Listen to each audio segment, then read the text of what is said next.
Breaking news చూస్తున్నాం. పశ్చిమ బెంగాల్ రాజకీయాల్లో కీలక పరిణామాలు చోటు చేసుకుంటున్నాయి. టీఎంసీ కీలక నేత జహంగీర్ ఖాన్ ను బెంగాల్ స్పెషల్ టాస్క్ ఫోర్స్ పోలీసులు అరెస్ట్ చేశారు. కొంతకాలంగా అండర్ గ్రౌండ్ లో ఉన్నటువంటి ఆయన నేపాల్ వెళ్తున్నారన్న పక్కా సమాచారంతో అదుపులోకి తీసుకున్నారు. ఇటీవల ఫల్తా నియోజకవర్గ అభ్యర్థిగా ఆయన తప్పుకున్నారు.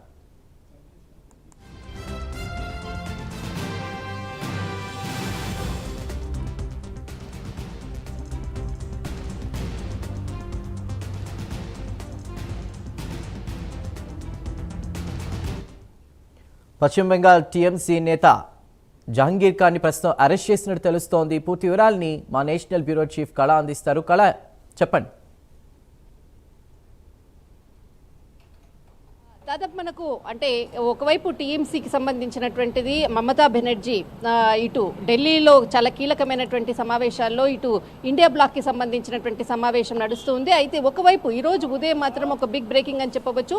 అటు టీఎంసీకి సంబంధించినటువంటి ఇటు మమతా బెనర్జీకి చాలా కీలకంగా రైట్ హ్యాండ్ అని చెప్పవచ్చు జహంగీర్ ఖాన్ అరెస్ట్ చేసినటువంటి వార్త ఒక్కసారిగా ఇటు నేపాల్ సరిహద్దు నుంచి అతడు అంటే తన కుటుంబంతో సహా కూడా వెళ్తున్నాడు అన్నటువంటి ముందస్తు సమాచారంతో ఇటు బెంగాల్ టాస్క్ ఫోర్స్ నిఘా నేపథ్యము దాదాపు 4 రోజుల నుంచి కూడా చాలా కీలకంగా కూడా దానికి సంబంధించినటువంటి అంటే ఆయన సమాచారాన్ని రాబట్టడం కొరకు ఆయన ఫోన్ కూడా స్విచ్ ఆఫ్ ఉన్నది. ఆయన స్నేహితులకు సంబంధించినటువంటి కూడా ఎక్కడా కూడా ఇంటరాక్ట్ కానటువంటి సందర్భం. కానీ ఇక్కడ చాలా అంటే 4 రోజుల నుంచి ఏదైతే అతడు నేపాల్ తర్వాత నేపాల్ నుంచి వేరే దేశాలకు వెళ్తున్నాడు అన్నటువంటిది ముందస్తు సమాచారం కూడా అందడంతో ఒక్కసారిగా ఇక్కడ జహంగీర్ ఖాన్కి సంబంధించినటువంటిది కూడా పూర్తిగా కూడా అటు బెంగాలు తర్వాత మనకు మాల్దా, ముర్షిదాబాద్, నేపాల్ ఈ పరిసర ప్రాంతాలంతా కూడా ఇక్కడ ఫోర్స్ అంతా కూడా అలర్ట్ అయినటువంటిది.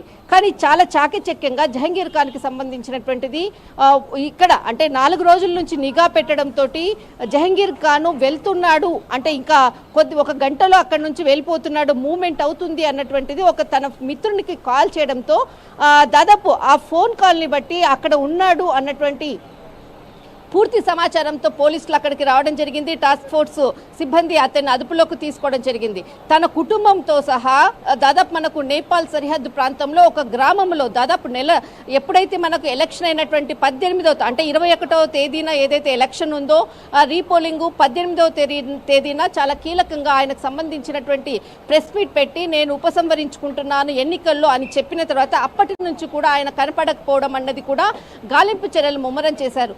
దాదాపు ఇప్పటి వరకు కూడా ఎఫ్ఐఆర్కి దాదాపు 7 ఎఫ్ఐఆర్లు ఇతనిపై నమోదయ్యాయి.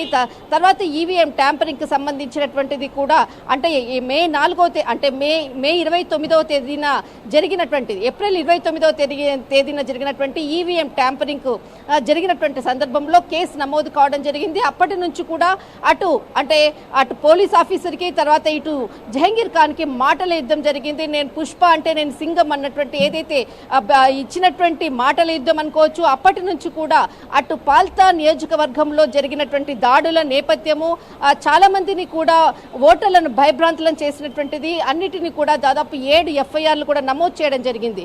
అనంతరము అతనిపై అప్పటి నుంచి కూడా గాలింపు చర్యలు చేపట్టారు. 18వ తేదీ నుంచి కూడా అతడు నేపాల్ పరిసర ప్రాంతాల్లో ఉన్నాడు అన్నటువంటి సమాచారం ఉంది. కానీ ఎక్కడా కూడా పోలీసులకు కూడా చిక్కలేదు. కానీ చివరికి ఈరోజు ఉదయము ఒక మిత్రుని ఫోన్ కాల్ సహాయంతో అతన్ని ఎక్కడ ఉన్నది మాత్రము పోలీసులు ఆరా తీశారు, పోలీసులు అదుపులో తీసుకున్నారన్నది ఈ విషయం మమతా బెనర్జీకి చాలా అంటే ఒక బ్రేకింగ్ అని చెప్పవచ్చు. దాదాపు అత్యంత సన్నిహితుడు. మరొక వైపు ఇక్కడ మనకు రాజ్యసభకు సంబంధించినటువంటి పార్టీ చీఫ్ ఇక్కడ సుఖేందర్ రాయ్ పార్టీకి రాజ్యసభకు రాజీనామా చేసి అనంతరము పార్టీకి సంబంధించిన సభ్యత్వానికి కూడా రాజీనామా చేశాను అనడము చాలా కీలకంగా అంటే రాజ్యసభలో పార్టీ చీఫ్ ఉన్నటువంటి సుఖేందర్ ఆయన రాజీనామా అన్నది కూడా ఒక బ్రేకింగ్ అని చెప్పవచ్చు. దాదాపు ఇక్కడ మమతా బెనర్జీకి 2 దెబ్బలు ఈరోజు. ఒకవైపు ఇండియా బ్లాక్ సంబంధించినటువంటి సమావేశంలో ఢిల్లీలో ఉన్నది, మరొక వైపు ఆమె అనుచరులు ఇద్దరు కూడా ఒకరు అరెస్ట్ కావడము, మరొకరు ఆమెకి మద్దతుగా కాకుండా రాజ్యసభకు రాజీనామా చేయడం అన్నది కూడా చాలా కీలకము. ఇప్పుడు అంటే ఏదైతే నేపాల్లో ఉండేటటువంటి వారి కుటుంబము తర్వాత జహంగీర్ ఖాన్ అరెస్ట్ చేసుకుని ఇటు కోల్కతాకు అంటే తీసుకొని వస్తున్నారు అన్నటువంటిది ప్రస్తుతం ఉన్నటువంటి సమాచారం. మొత్తం మీద మాత్రం 7 ఎఫ్ఐఆర్లతో దాదాపు 18 రోజుల నుంచి కూడా కనపడకుండా ఉన్నటువంటి జహంగీర్ ఖాన్ని ఫాల్తా నియోజకవర్గము మరి ఇప్పుడు తీసుకొని అంటే ఇప్పుడు అతన్ని అరెస్ట్ చేశారు. అరెస్ట్ చేసిన తర్వాత ఇతర సంబంధించినటువంటి కీలకంగా కూడా అధికారులు కూడా వెల్లడించే అవకాశం ఉంది. రైట్.